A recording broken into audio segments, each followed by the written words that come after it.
You're listening to Behind the Hype, where we delve into the stories of artists who are making waves in the digital world, shining a light on their unique journey and creative process, as we discuss key moments that propelled them into the spotlight. I'm Shay Connolly. And I'm Mark Conway. Let's get into it. I fucked up, I take the blame. God, I hope that I ain't too late. All it took was the thought of you leaving to be strong enough to face my demons. No, I don't. You sent your grace. Let me show you making change. I swallow my pride, make it right, and get back to us. Yeah, I fucked up. On that same old song, I lost track of which chance I'm on. Thanks to our sponsors at Massive, we like to kick off these podcasts by asking our guest, who are you a massive fan of? John Mayer is a huge influence of mine. Of course, I feel like he's influenced everyone and their mom. But yeah, he's one of my top three. I would say Post Malone. I think Post Malone is extremely talented, very young, but he's got such an honest approach to everything he does. And when you see him perform live, you can see him just get lost in the sauce. He gets lost in the music. His eyes roll back and he starts doing these funny dances, and you could tell he loves it, right? And so you can't leave out Michael Jackson. He is, he's the GOAT. And then of course, I love Bryan Adams from a singer-songwriter standpoint. Me being a acoustic vocalist, Bryan Adams is pretty much like somebody I really look up to, and I listen to a lot of his raw recordings just so I can know how to perform in a room for 30, 50 people and just pour your heart out. I just by listening to him, it makes me a better entertainer. I fucked up, I take the blame. God, I hope that Sammy joins us from where he grew up in South Florida. There's been quite a few things about you that I think of, a few traits about you that kept jumping out to me. And I kind of want to ask you a few of them to see if I'm on the money. So the first one that jumped out to me is that you're a guy that bets on himself. Pretty much, yeah. I mean, I love to take a chance, any chance I get, literally. That's kind of my fuel in this life on this rock. I just don't like to do what everybody else is doing. I like to do stuff that is only unique. And even if it's a big risk, it just excites me and makes me excited to see what the outcome is going to be. So yeah, I pretty much place bets my entire life.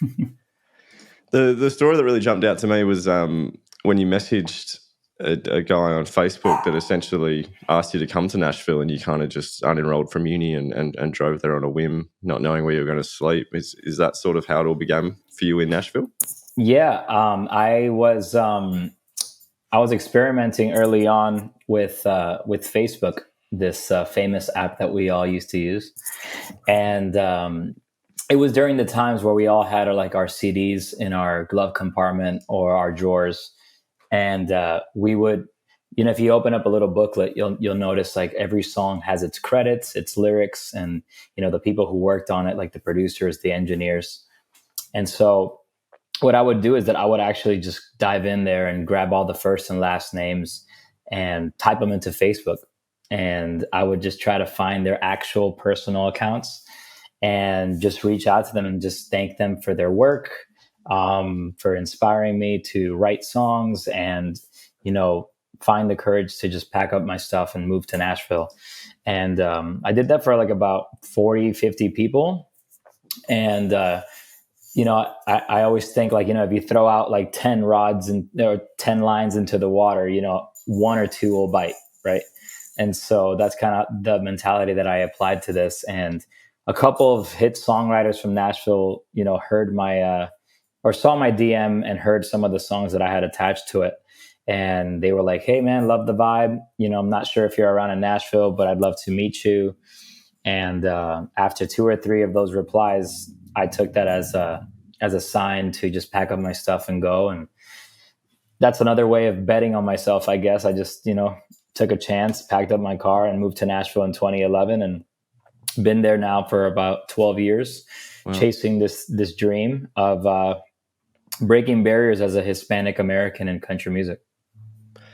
And correct me if I'm wrong, I did Google it. That's about 1,000-mile drive from Miami to Nashville. That's a lot of thinking time. Was there any sort of doubt creeping in? Were you thinking, what am I doing here? Where am I actually sleeping?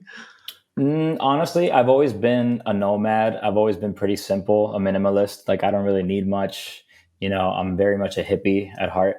And when I moved to Nashville, I just had such a strong, fiery passion for the music thing that I didn't let anything stop me. I'm a single guy, no pets, no commitments, no nothing. I just had my guitar in my passenger seat, and I was ready to hitch the seat back, throw on, put a pillow on my neck and put towels on the windows, park in a truck stop where other truckers are sleeping too. I had my life hacks. You know what I mean? If you go to Pilot, you could pay $8 for a bathroom and lunch. So you can shower and shave and eat a sandwich from Pilot. I want to do a breakout section of the podcast, just Sammy's life hacks. Yeah, right. The touring life.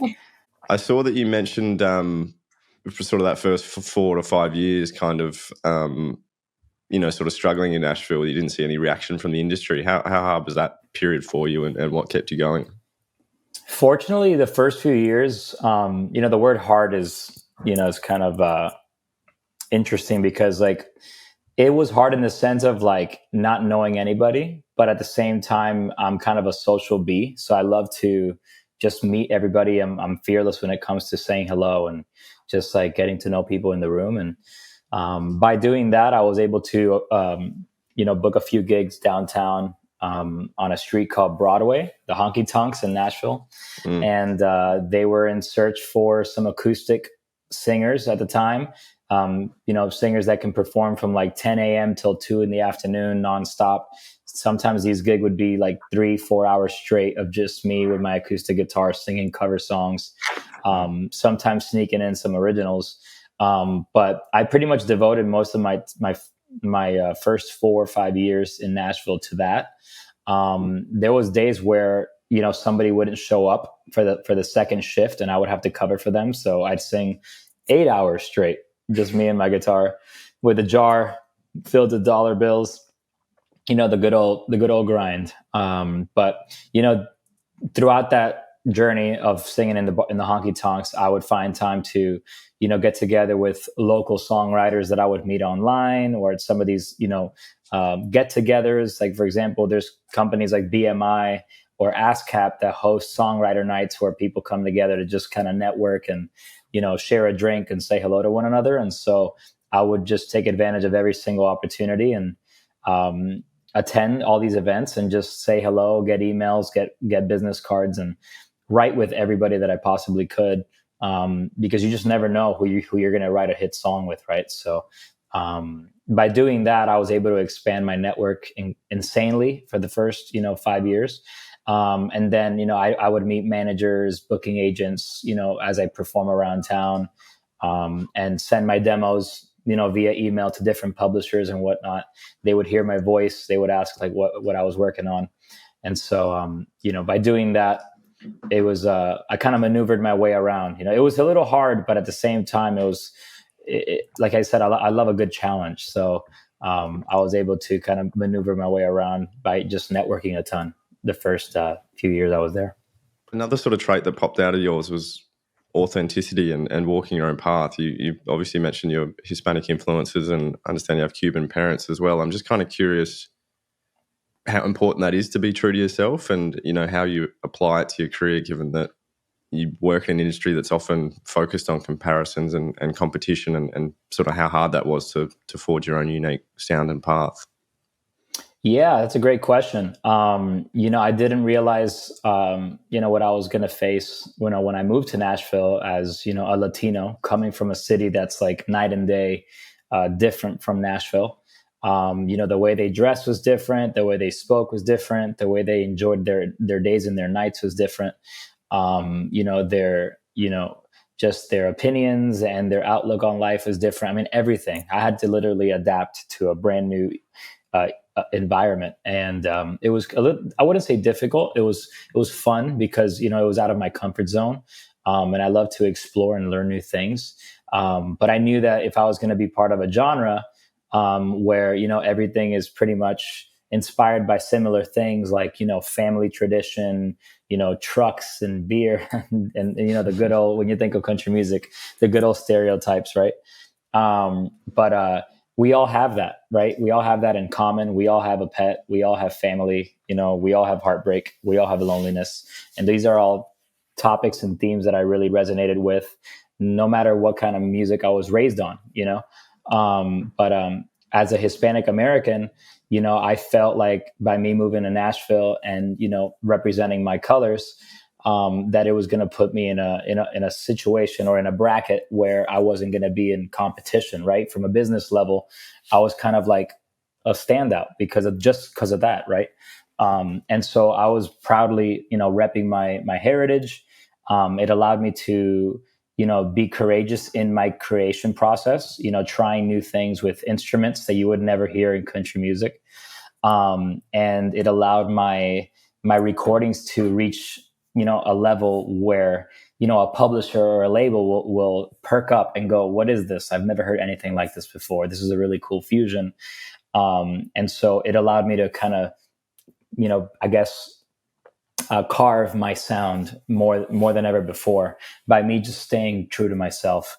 And it also opened up the doors for a whole new listener base from different territories in the world. Like South America has a country listener market that I'd never heard about. I never even knew that Brazil was big on country music.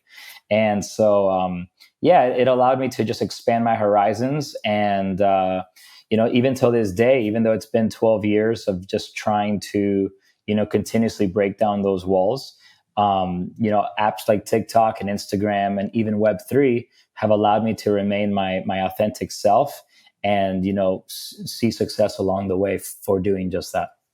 Yeah, that's really cool. And I really want to talk about TikTok because obviously you've had quite success there. And as you say, built your unique personality on the app. Because obviously you've been in Web3 space as well, but what's had the best response to your music? Has it been the local stuff in Nashville, TikTok, or Web3? Where did you feel like, oh wow, this is really where things are picking up? I will say, I've had great opportunities in the past before the TikToks and the Instagrams where, labels will see a potential in the sound and they'll like take a chance, letting me record a few songs and, pushing it out to, local radio stations and putting me on the road with like pretty big acts, like Sam Hunt and Brett Young and Carly Pierce, which are some of the few that I've toured with. And they were all great opportunities. Don't get me wrong. An awesome chance to perform my songs live, and just kind of get a feeler for these new records and just kind of let the audience kind of give me their feedback. Right. But it wasn't until TikTok that things really started taking off for me, that I felt like I was kind of hitting that stride of like, okay, I produced a sound now that people are resonating with. I'm going to keep pumping this same thing out over and over again, just in hopes that I can keep attracting new collectors and new listeners and new supporters. And we had a good little stride there for about 2-3 years of just continuously posting on the TikToks. I even joined a collective called the 615 House. I don't know if you caught that, but it's very similar to the Hype House in LA with Addison Rae and some of these other creators. But a good friend of mine, Chris Rudiger and Ashley Cook in Nashville, recreated it, but in a country fashion. And they brought together 8 different content creators from Nashville to create this collective and just get together like 2 or 3 times a week and just create a bunch of content for the social media platforms. And by doing that, I was also able to explore new territories and meet new fan bases and whatnot. But then I found Web3, and so. Never in a million years that I think such a niche market, such a small little world was going to be where I really felt the needle move for me. But we've been doing this now for 1.5 years, and I can safely say that I am the happiest on on the creative side that I've ever been, to just be myself and write the songs that I've always wanted to write without being at the mercy of like an algorithm or a label saying you need to sound a certain way, or if you want to be the Latino in country music, you got to sound a certain way. Being able to wake up in the morning and not having to, listen to any rules, if you will, is really refreshing as a creator. It's very freeing, and I just think that we're in the golden era of Web3, and it's allowing creators to just be real and win by doing so. Yeah, wow, I love that. And on that Web3, I guess I'd love to talk to you about how you found NFTs and where that all started. Yeah, so one of my good friends from South Florida, he was actually a collector of NFTs early on, even like dating back to like 2020. And I always saw him posting about it, but I never really took it very seriously.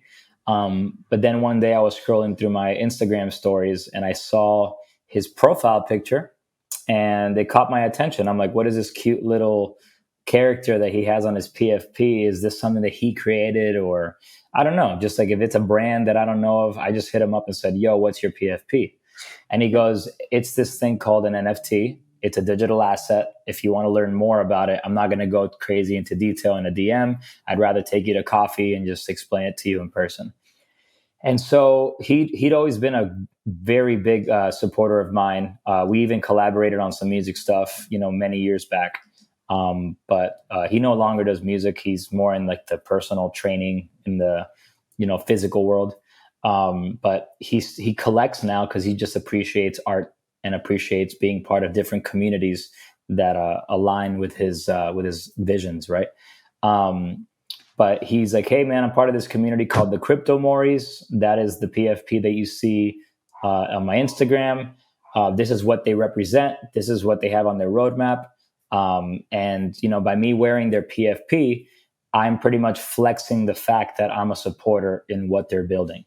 He's like, I think you as a music artist, especially at the stage that you're at, right?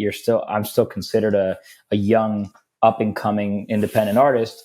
He's like, right now is the perfect time for you to create a music NFT where you can allow your biggest supporters, your biggest, investors to, take a chance on you and collect these digital assets, during the early stages of your career.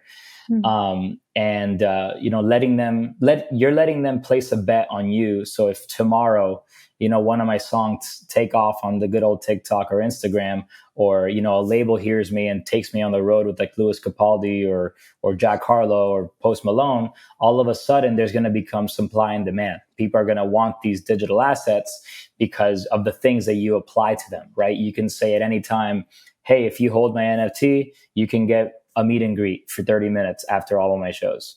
If you have my NFT, you can get a free vinyl once a year of whatever project that I put together. If you have my NFT, you'll get a signed poster in the mail every 6 months. So at any time, me as a music artist can offer my most loyal, honorable community members by simply having these assets. And boom, it opened up my eyes. It opened up my mind to all these possibilities.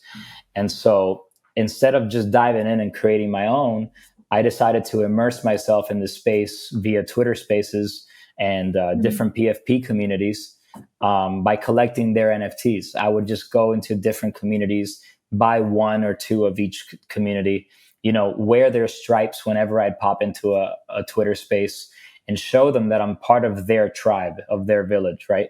And so all of a sudden, they're way more excited about my music, about what I'm working on, because I'm one of them, right? It's a very tribal effect, in my opinion, right?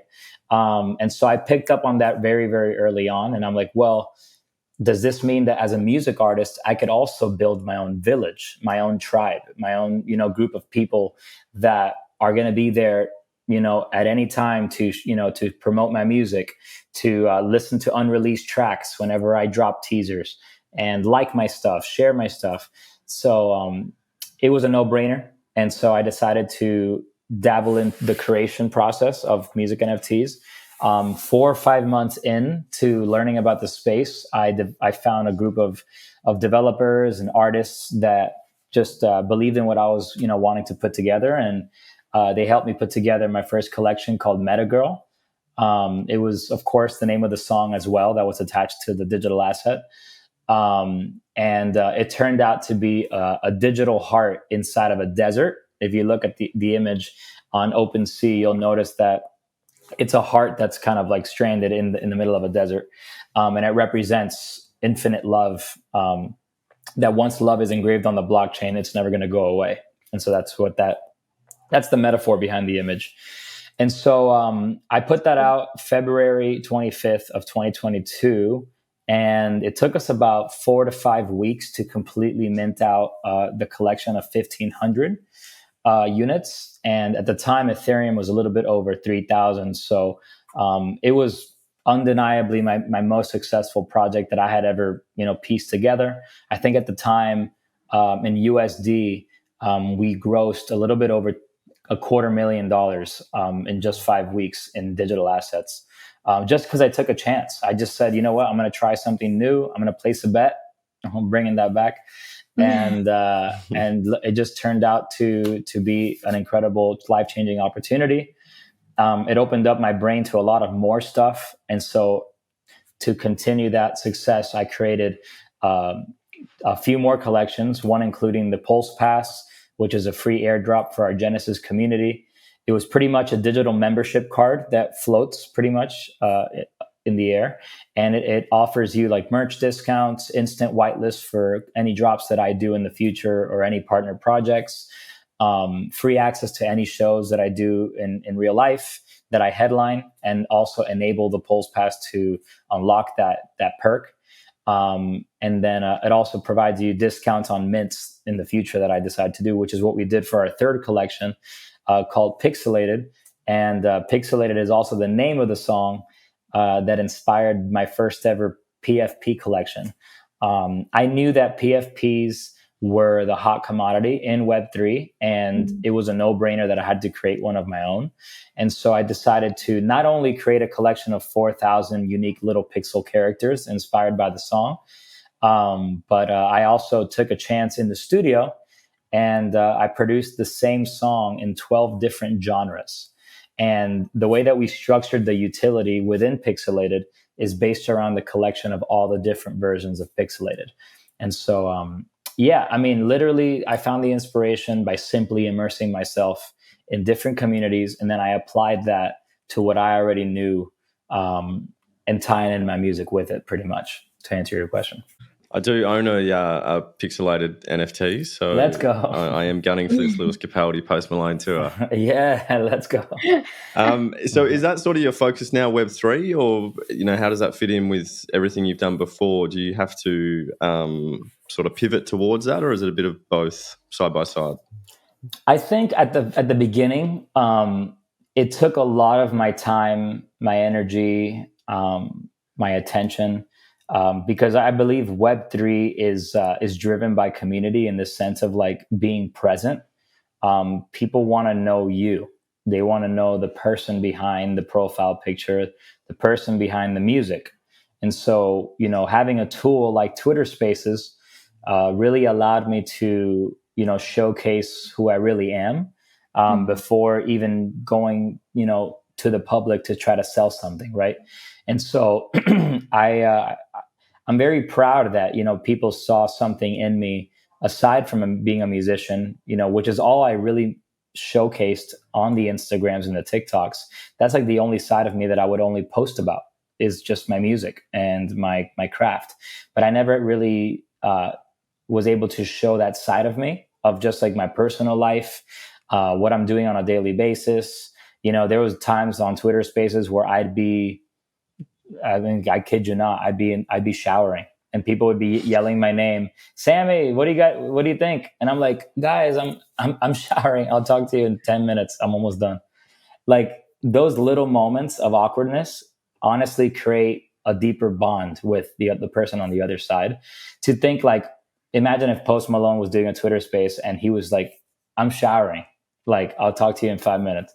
Like the fact that you can say, oh, I was on a Twitter space and he was in the middle of a shower. Like, it's just weird, right? But you'll never forget that. You'll never forget that. And so I'm proud that I'm able to be on that level with my biggest supporters. And Web3 has allowed me to spiritually restore my love for music and just everything that I do on the creative side of things.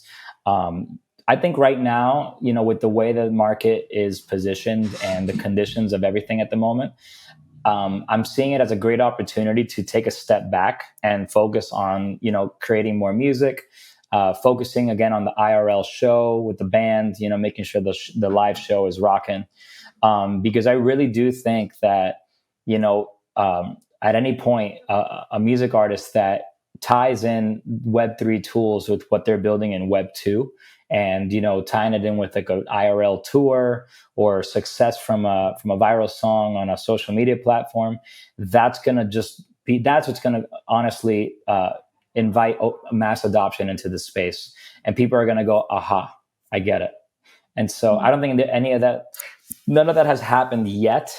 But I will say there has been a handful of case studies in Web3 of artists that have decided to fully focus on Web3 and have seen exponential success by leaving behind the platforms like Spotify, TikTok, and Reels and whatnot. Not saying that it's not possible. It's very difficult to sustain everything just by doing Web3, especially with how low the NFT sales have been over the last 6 months. But I do think it's a possibility. But at least for me, I know that my goal is to tie in what I've already built over the last year and a half in Web3, tying it in with what I built for so many years in Web2. Yeah, something I said to Violetta, who we spoke to last week, was that this Web3 sort of music movement strikes me as like a punk rock movement or like a grunge movement or something, and it's just kind of bubbling away beneath the sort of mainstream surface at the moment. I really feel like it's just going to explode at one point. I really do think so too. And the cool thing about Web3 is that there's really no, like I said, there's no rules, right? Anybody can build their ecosystem as they please. I've become very close with Violetta over the last year, and she's her narrative, her approach to the space is that Spotify didn't treat her very well. She's not a fan of the algorithmic hamster wheel that we were kind of at the mercy of, with these platforms.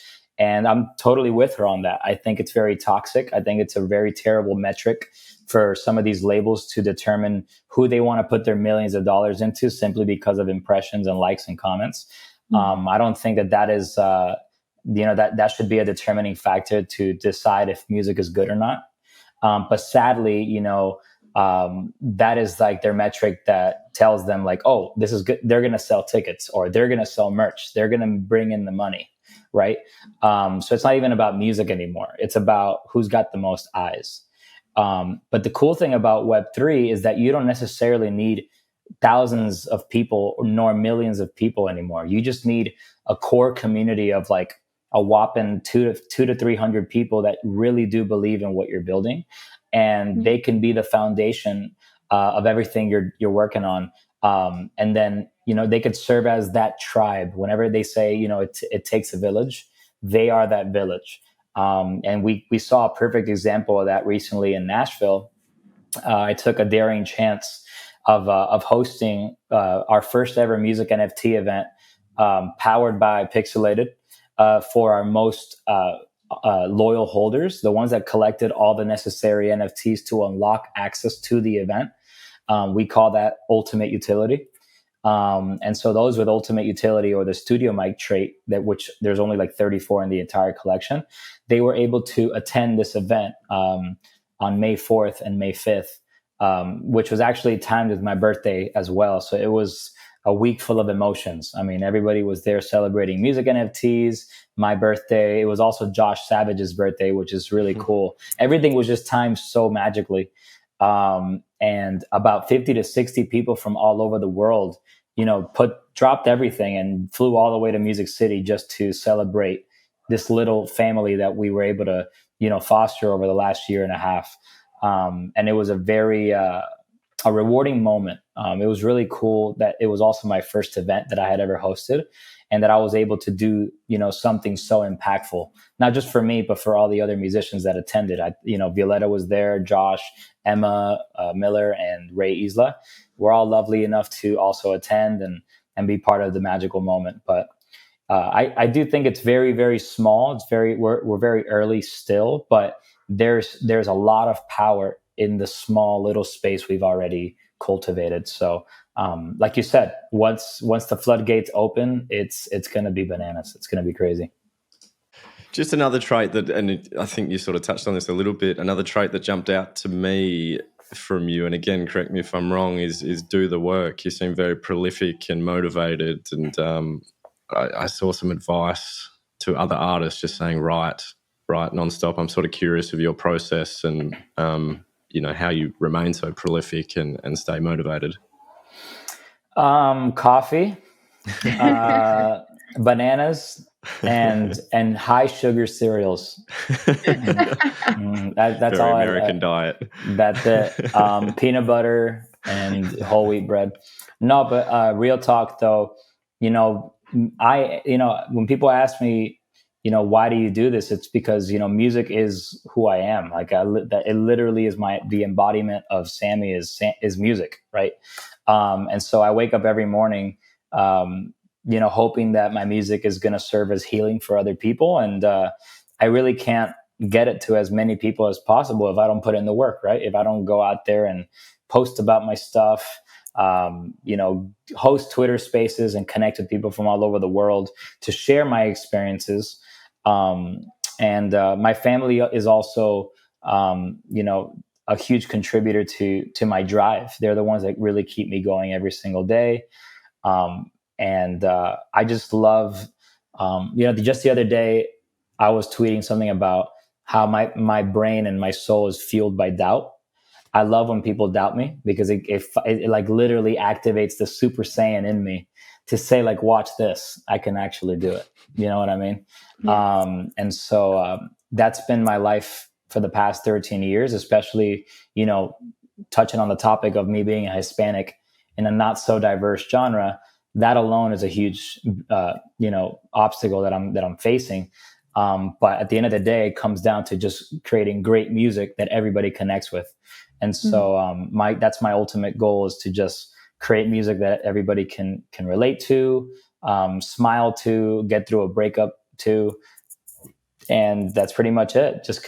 Music is literally my driving force. You strike me as very resilient. Do you ever experience self-doubt? I mean, it's really impressive. You seem like you maintain a positive outlook through it all. Oh, definitely. I've had some pretty, vulnerable moments, especially in Web3, because the space moves in such hyperspeed. Everything is, based on FOMO and people dropping, hints that this is coming, that is coming, this is coming. And so if you don't encapsulate, and capture them in a way that's going to, hook them in and not letting them go anywhere, you're going to lose them quite instantly, because there's always that next thing that comes next. Right. And so I'm just very thankful that, even with this crazy market that we're in with meme coins and, the lack of NFT sales, music alone has allowed me to hook in my listeners via my music NFTs. And just simply, being a Latin representative in country music, I've been able to attract listeners from my hometown just because I'm Hispanic like them, right? And so they have, I guess, installed courage into me, like, hey, I know it's tough. I know they're going to be, there's going to be pushback because you're different. You're not like them. But if you just keep going and keep showing up and keep making great music, it's going to cut through no matter what. Persistence is key. And so I live and breathe by that. And I'm just really proud of, everything that I've been able to build thus far. And Web3 honestly invigorates me to keep learning and absorbing new knowledge every single day to apply to what I've already built. I am really interested in where you got your inspiration for your unique sound. Is there anyone that comes to mind? Yeah. It's crazy because the melting pot of music that I was raised on is pretty all over the place. Because I mean, I was raised on Latin music, so there's artists like Mark Anthony, Luis Miguel, Mexican bolero singer, um, and bands like Sin Bandera and Rake. Were some of the first bands that I gave me the courage to pick up a guitar from Guitar Center and learn their songs so that I can sing them in high school for some of my friends in the hallway. But then I started branching off and listening to like singer-songwriter music like Goo Goo Dolls and Howie Day and that kind of stuff. And then I discovered country music, later in my teens through thanks to LimeWire and they threw me the featured sound of the day was "Bless the Broken Road" by Rascal Flatts, and that was a song that I instantly fell in love with, and it was also my audition song for American Idol. Season 10. I did the auditions one year, and it got me all the way to Hollywood. And unfortunately didn't make it past Hollywood, but it was enough for me to realize that music was going to be my calling. It was going to be my, what I was going to do for the rest of my life. And I stuck with country music and stuck with, being the Hispanic in the genre, and moved to Nashville 2011.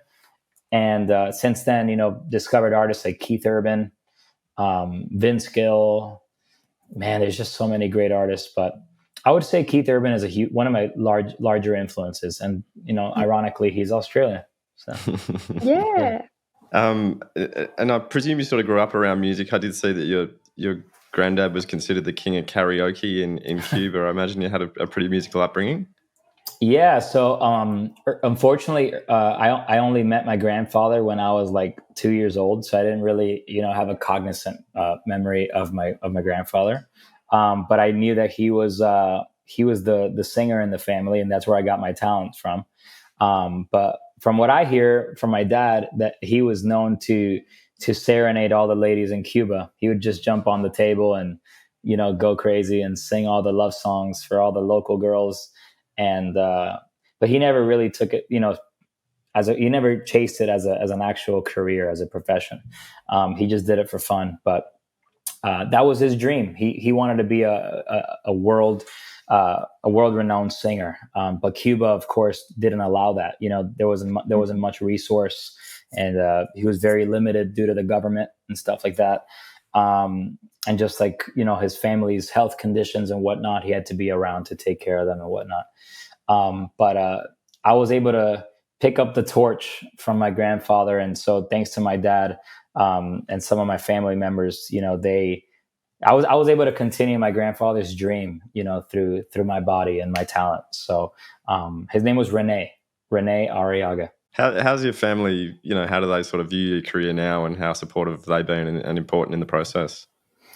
Well, fun fact, my dad is a bigger DJ than I am. So Really? Yes.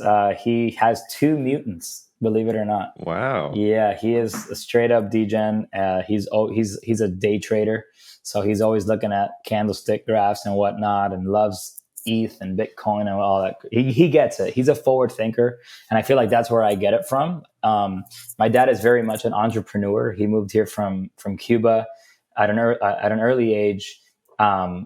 And he came here with nothing. He came here working for a cable company and broke boxes in a factory at night, just to feed his mother, my grandmother, and my uncle. He was pretty much the only one physically able to work. And so he had to not only, work to feed himself, but, his 2 other family members. And then, of course, I came and, made everything harder. But no, he's my hero, and he's taught me how to just be an entrepreneur and, never give up and give it my all every single time. And so that's why I approach everything I do from a marketing standpoint. I'm always, out there, waving my flag and, promoting myself as much as possible, because we're always going to be our own cheerleaders, our biggest cheerleaders. And he taught me how to do that my whole life. And so it's been really cool to live on my grandfather's legacy and know that, when my dad watches me on stage, he thinks of my grandfather.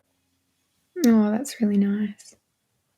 That's awesome. Yeah, it just really shines through how important sort of your influences are to you, whether that's your sort of family background and cultural background as well as your family. You can really sort of feel that flow through. That's really cool. Thanks, man. Thank you. Yeah, it's fun. It's funny because I've never been to Cuba. I'm full-blooded Cuban, and I've never had the opportunity to go visit my homeland. But hopefully, over the next few years, I can make that a reality. And what's next for you? What have you got in the cards over the rest of the year? I have my toes in a lot of different ponds. I love just doing a lot of things at once. That's the only way that I can, stay awake and stay active. If I just do one thing over and over, I just like face burnout. But I definitely want to put out an album in the form of a collection. I feel like several other peers of mine, they've released projects with several songs within the same collection. But both of my previous drops that I'd done last year were all inspired by one song. Like Metagirl was one song, Pixelated was one song, many versions of the same song. But I think I'm in album mode now. I think I want to create a full album, and I'm actually going to be daring with this one and go for the 10K approach. I'm thinking that 5,500 of them will be airdropped to my Genesis community. And then the remaining amount, which would be 4,500, I would, approach it as a mint process. And I'm going to be experimenting with price points because, of course, all the conversations going around about, what should a music NFT be priced at? There is really no right or wrong way to price a music NFT. I guess it all depends on what you're offering, right, to the person on the other side. And so, I'm doing a lot of research on that. Of course, I have a council that I've put together of collectors that have been very, very active in my community, that have a say in what I do on a business level, simply because of the amount of assets that they hold. So they're pretty much like my prime investors. Wow. And so we get together once a week for these council calls called the Galaxy meetings, kind of like my little Justice League in Web3. And we pretty much run everything by them. We just say, hey, we want to do this. Do you think it's smart? How much should we price this at? How many should we do? So they always have a say in whatever I do, right? If it's creative or business, they always have an input. So we're thinking about doing that, a large collection. Again, like I said earlier, I really want to focus on strengthening my live show. I really think that's important. Because at the end of the day, music NFTs are not just an asset that you hold in your wallet that if you hit play, you can listen to, but, it's something that you can feel. Like it's like one of the few NFTs that you can actually feel when you're like in person in front of a band. You feel like that instant digital to IRL connection. You're almost more proud that you have that asset when you're in an audience and the song is literally taking over you and you're like, holy crap, I get it, right? And I've seen that all year, because I've been crossing paths with Violetta and Josh and Ray, and just seeing people from, flying in from all over the world just to catch 30 minutes, maybe an hour of music in a city that they've never been to. That is how passionate these people are that are collecting our music NFTs, that they're willing to go that far just to capture that 30-minute of IRL feeling, right? And so, strengthening the live show. I feel like Web3, is very well known for, touching grass. Make sure to go outside and touch grass and drink a lot of water. It's very addicting. We get very caught up in these Twitter spaces. We don't go outside. Yeah. We're always hunched over our MacBooks. We start building up that little hump on the back of your neck because you're hunched over all day. I think it's about balance. This year I put on a dry erase board one word, and it's balance. And so I've been focusing on my mental health more than ever, my physical health, and also the health between my family and my friends, right? The bond, making sure that is strong. And again, making sure that music is still the core of it all, and leading with that no matter what. So I'm in album mode. And so I'm looking to, pack together maybe 10 or 15 songs, pick my favorites, find an artist that can help me bring the visuals to life, and then, of course, come up with a cool roadmap, a utility game plan that I can roll out over the next few months so that I can start getting my core community excited for what's to come. That is cool. It's like a little support team. Well, really looking forward to your new album. We'll definitely Thanks. be Absolutely. watching out for that. Thank you. It's surprisingly the most honest album that I think I've ever created. I've only made one album before this one, but it's the most honest body of work that I think I've ever created. I did not hold back lyrically. I didn't name drop, but I was very, very honest in what I had to say, and I've never been more excited to sing these new songs because I could literally visualize everything that inspired the song. I could kind of relive that moment, even though it was like they were painful moments. There's beauty in the pain, right? And the fact that I can sing on stage, actually, how do I say? Like when I sing the song, you can almost like hear the hurt, coming through me because I actually live the moment. A lot of times, we write songs just to kind of follow trends on the TikToks and the Reels. But since that's not a thing anymore for me, I just write with whatever's on my mind and on my heart. That's the result. You're going to get the most honest songs you've probably ever heard. So pretty stoked about that. I'll give you a teaser of one of the titles. One's called "Kind of Feel Bad for Him." Ooh. Yeah. So what are the songs inspired by? You have to tell us now. Little hint. Oh, a little bit of Web3, a little bit of heartbreak, a little bit of this wild journey that I've been on for 13 years. And, one thing my attorney one time told me is that it takes 13 years and one day to become an overnight success. And so I feel like finding Web3 was definitely that pivotal moment, like the moment where I felt everything shift. And I'm just excited to continuously feed this awesome community of ours with just the music that I've loved to create. I know you talked about sort of starting music in middle school, and I did see a little anecdote about you had a crush, so that made you want to learn a song in particular. Do you ever kind of think back to when you were younger and if that person could see your life now and what they would think? I do. This girl was super cool. Her name was Jessica Perez. She's actually a good friend of mine. We've remained close over the years. And she's an insanely successful entrepreneur now. And she loves music, and, she still reaches out whenever I drop a new song, and she's like, I added it to my playlist.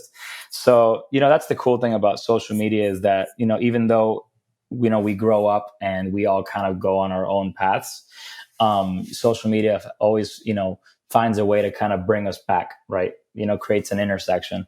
And so, it's been really cool over the years to share my new music with her, and it's very full circle every time, because she was there literally the day that I grabbed the guitar during lunchtime and said, I learned this song for you.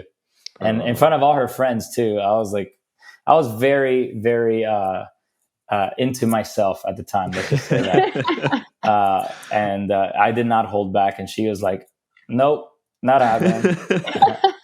Yeah. What was the song, out of interest? It was just a Spanish song. It was a Spanish love song that I found out she loved from another friend. And I went to Google and just pulled the lyrics up, learned the chords, learned how to sing it, and, put my foot up. And off I went. Awesome, man. Well, thank you so much for jumping on the call. My pleasure. Heck yeah. I didn't even know you held the Pixelated. That's pretty badass. When'd you get it? Yeah. I've had it for quite a while, actually. Oh, nice. Quite surreal to sort of get more of the backstory. And I think a lot bigger and better things are going to happen going by your outlook and drive. So it's really inspiring to listen to. Thank you so much. Yeah, I'm stoked. I wouldn't consider myself, a big artist, but for the first time, it feels like, the community that we've been able to, cultivate over the last year, it almost feels like it's enough. It almost feels like the 1,000 unique collectors that we've been able to, bring together. It almost feels like it's enough. It makes me feel satisfied. And I'm just excited to create this album and get it out to the world finally. So, yeah. Well, you're making a living out of your passion. So I think that it's very rare for someone to be able to do that. That's so success. If anybody really asks, asks, exactly. When people say, what is success? That's literally it. Being able to, do life on this rock every single day, doing what you love to do.